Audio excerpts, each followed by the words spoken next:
I put it in mine, like just a drop. Go ahead. Pure natural almond oil.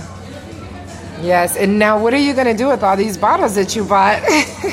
Well, I mean, I want to be generous, but I need them. I might give one away. Okay. For the winter. And you live in New York? Yes. So you can imagine this is exceptional. Yes. You can't find almond oil is very expensive, period. And in fact, that is even if it's pure. And how do you tell? So for me, it's like no other to know that you guys are really pressing real almonds. You know, there's no doubt. Nice. And you can tell that, I can taste it. So this is really great. Well, we thank you for loving our oil, our Nigel's Jamaican almond oil.